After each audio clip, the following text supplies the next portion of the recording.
বাইরে ওয়েদার খুব মেঘলা মেঘলা। শিশির বাইরে চলে গেছে। ওর ব্যবসায়ের একটা কাজ আছে, বিজনেসের একটা কাজ আছে, ক্লায়েন্টের সাথে মিট করতে যাবে। এই যে দেখেন আজকে আমার পিচ্ছি কি করছে।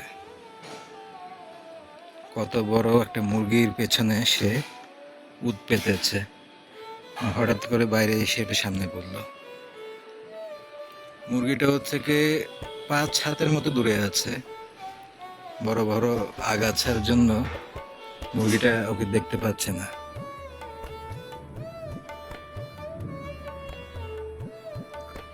ও কিন্তু এখন এটাকে টার্গেট করেছে। তো রাত্রে বলতে গেলে ঘুমাইনি, খাওয়া দাওয়া, গল্প টল্প, আড্ডা টাড্ডা এসব করেই, মানে আমার কাজিন যখন আসি তখন আমি বলতে গেলে যে 1-2 দিন থাকে এগুলাই করি। রাত ভরা ঘুমিয়েছি, সকাল 9টা বাজে। তারপরে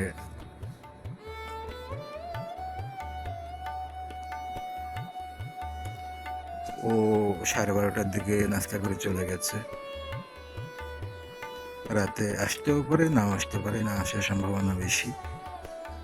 হয়তো আবার কালকে পরশু আমার সাথে মিট করবে।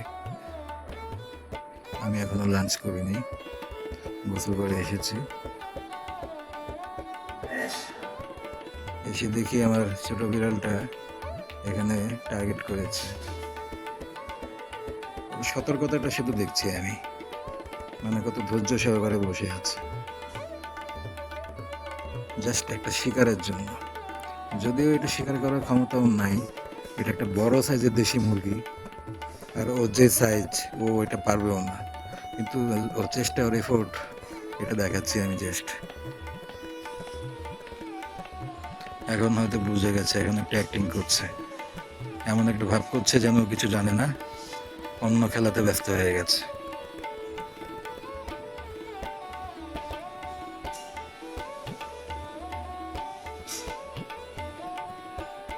কিন্তু না, সে তার ফোকাস এখনো নষ্ট করে নাই।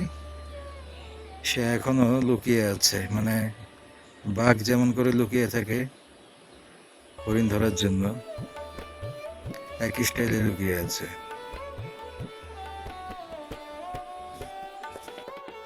বাইরে তো কারেন্ট নাই, বারান্দায় ফ্যান চলছে আইপিএস এর। ওই মহিলা দাঁড়িয়ে আছে, ওখানে দাঁড়িয়ে কথা বলতে পারলাম না ঠিক মতো, ডিস্টার্ব হচ্ছিল। তো আমার কাজিন যখন আসে আমার মাথায় শুধু একটা চিন্তা থাকে যে আর কিছু পারি আর না পারি, ও একটা দিন যে থাকে, বেশিরভাগ নিজে অনেক কিছু নিয়ে আসে আমার জন্য খাওয়ার জন্য।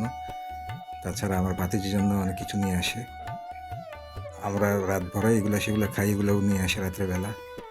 এটা ওর পুরনো অভ্যাস, রাত জাগার অভ্যাস। আমাদের দুজনেরই আছে, কিন্তু ওর আবার অনেক কিছু খায় দেয়, এগুলো করে। তো এগুলো নিয়ে আসে সব কিছুই। ভাত খাওয়া কোনো ম্যাটার না, ও মূলত আমার কাছেই আসে। সেই ধরনের কোনো আপ্যায়ন হোক না হোক, আমি অন্তত সবসময় চেষ্টা করি, অন্তত মানে মনে মনে অন্তত একটা ইচ্ছা থাকে যে ওর প্রতি যেন বিশেষ কোনো ইয়ে না হয়। কারণ এই মহিলা আমাদের তো বাসায় একটা অন্যরকম পরিবেশ লাগিয়ে রেখেছে। তো সবসময় মনে মনে একটা টেনশন থাকে আমার, যে খাওয়া দাওয়া, নাস্তা টাস্তা, অন্তত আজ যাই যেমন হোক, 12 মাস যত কষ্ট করি, ও যেদিন আসে ওদিন যেন একটু ঠিক থাকে। এটা আমার সবসময় মনে মনে একটা ইচ্ছা থাকে। তো ওই কথাটা আর কি ওইখানে দাঁড়িয়ে বলতে পারছিলাম না। যাই হোক, খাওয়া দাওয়া করে গেছে। ও আসলে অন্তত পক্ষে চেষ্টা করে ভালো কিছু করার। ওই দিন অন্তত রান্না বান্না, খাওয়া দাওয়া সব কিছু মানে ঠিক মতো করার চেষ্টা করে। আমার অতটুকু করলেই হবে। আমরা 12 মাস কষ্ট করি, ভুগি, ওটা কোনো সমস্যা নেই। আমার একজন গেস্ট আসে, তার জন্য যতটুকু করে, ওইটাই এখন আমার আমার কাছে বড় বিষয়। এবং পরবর্তীতে দেখা যায় যে ও আসার উপলক্ষে অন্তত ওই দিন আমরাও ওর উছিলায় একটু ভালো কিছু খেতে পারি। ভালো কিছু বলতে কি বোঝাচ্ছি, মানে সাধারণ মানুষের যে খাবার দাবার, নর্মাল খাবার দাবার, যেমন কালকে গরুর মাংস পোলাও রান্না করেছিল, এটা ওর অজুহাতে, ওটা এমনিতে করতোই না, বা করলেও আমাদেরকে দিত না। তো দেখা গেছে এখন খাওয়ার ব্যাপারটাই চলে আসে, দিন শেষে ঘুরে ফিরে কথা উঠেই আসে। কারণ ওই যে বললাম যে ওর অজুহাতে যে দিচ্ছে, যাই হোক, আমরাও কিছুটা হলেও বেনিফিট পাচ্ছি, না হলে 12 মাস তো একেবারে ডিজাস্টার হয়ে থাকে, মানে খেয়ে না খেয়েই থাকতে হয় বলতে গেলে। তো ওকে হাতে পায়ে ধরলেও ও মরে গেলেও 2 রাতের বেশি থাকবে না, হাইস্ট 2 রাত।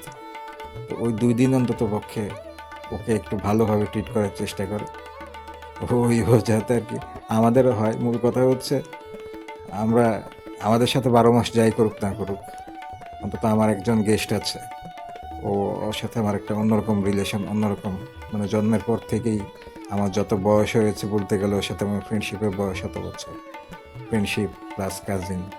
তো ওর প্রায়োরিটিটা আমার অনেক বেশি আগে, ওর প্রতি কেমন আচরণ হচ্ছে। তো সেই দিক থেকে অন্তত লাকিলি এটুকু বলা যায় যে না, ওর সাথে ভালোই হয়, এটুকুতেই আমি খুশি। আমাদের সাথে 12 মাসে আমাদের পেছনে বাঁশ দিয়ে রাখে, যা খুশি করে, ওটা নিয়ে আমার কোনো মাথা ব্যথা নাই। তাছাড়া এই মহিলা প্রচুর চালাক, কোথায় কি করতে হবে, কোন জায়গায় কি করতে হবে, এই ধরনের ট্রিক্স সে খুব ভালো জানে। একেবারে টাইমলি সুন্দর মতো নাস্তা দেয়, চা দেয়, নাস্তার আইটেম ভালো থাকে, খাবারের আইটেম মানে যথাসাধ্য ওর সর্বোচ্চ চেষ্টাটা করে। ও সর্বোচ্চ চেষ্টা যেমনই হোক ও ওইটাই চেষ্টা করে, কিন্তু এটা অ্যাটলিস্ট ওর জন্য করে, অন্য কারোর জন্য করে না। বা আমরা তো নর্মালি এক ধরনের খুব বাজে অবস্থাতেই থাকি, আর ওইভাবে তো আমাদের বাসায় কেউ আসেও না। আমার সাথে একমাত্র একটা মানুষের রিলেশন আছে, এবং বলতে পারি হয়তো আগামী জীবনও থাকবে, সেটা হচ্ছে আমার এই কাজিন। তাছাড়া বলতে গেলে এই মুহূর্তে আমার বলতে গেলে তো আমার বাপও আপন না এক হিসেবে।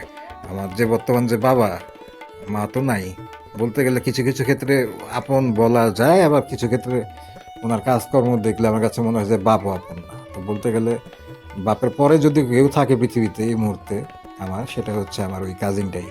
কারণ এর বাইরে আমি আর কাউকে খুঁজে পাই না যে আমার সাথে আছে, বা আমার মানে আমাকে নিয়ে ভাবে, বা আমার জন্য চিন্তা করে, বা আমার খোঁজ খবর নেয়, বা আমার সাথে সম্পর্ক আছে। এই পৃথিবীতে আর কেউই নেই বলতে গেলে। এটা হচ্ছে একমাত্র আমার বাপ, তারপরে হচ্ছে আমার এই কাজিনটা। এবং কিছু কিছু জায়গায় মাঝে মাঝে মনে হয় যে আমার বাপও থাকা না থাকা একই রকম, কি আর বলবো।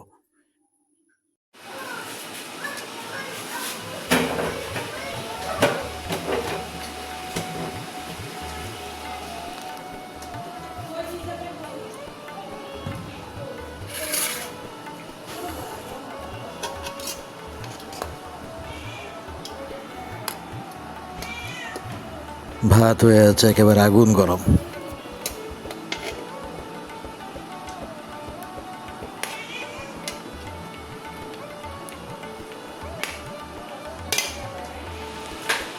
যে গরম, এটা ঠান্ডা গরম লাগবে 5 মিনিট কমপক্ষে।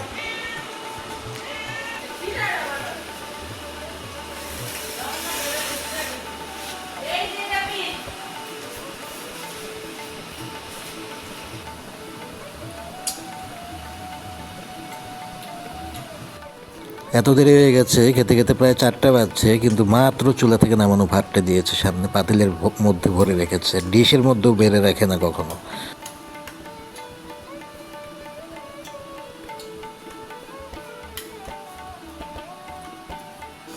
নিয়ে নিলাম কয়েক চামচ, কলের পানির মতো, তো ভাতের নিচে চলে গেছে দৌড় দিয়ে। এটা নিলেও কোনো আয় ব্যয় নাই, শুধু ভাতের নিচে চলে যাচ্ছে দৌড় দিয়ে। বাসায় শিং মাছ এনেছে, বেশ অনেক দিন ধরেই এনেছে বলতে গেলে। আমি প্রায় 5-6 দিন ধরেই আলামত পাচ্ছি, কিন্তু ফার্স্ট দেখলাম যে আজই দেয়া হয়েছে আমাদেরকে। শুধু ডিম ভাজি দেওয়া হচ্ছিল, মানে আমাদের বাসায় বলতে গেলে সব মাছই থাকে, শুধু আমাদের দুজনের বেলায় থাকে না। কারেন্ট রইল কতক্ষণ আজকে? 3:30 মধ্যে।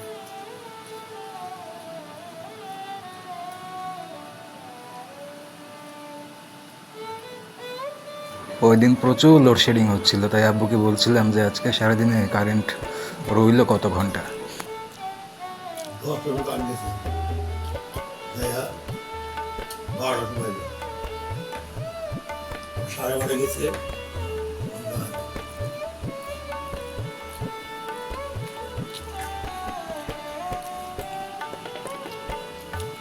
খালি না কোনো মতো চাটা বানাইলাম,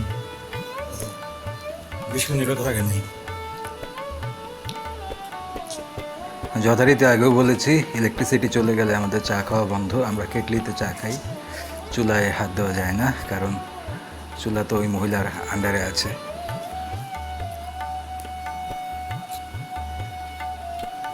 লাকিলি ওই দিন ছিল টাটকা ডাল, তাই একটু ডাল নিয়ে নিলাম, কারণ ডাল খাওয়ার ভাগ্য সবসময় হয় না, আর যদি খেতে হয় তাহলে খেতে হয় বিপদে পড়ে। তো ওই দিন ডালটা টাটকা ছিল, মাত্র রান্না করা ডাল, বেশিরভাগ সময় তো বাসি থাকে, তো ওই দিন রান্না করেছে বলে তাই একটু নিয়ে নিলাম।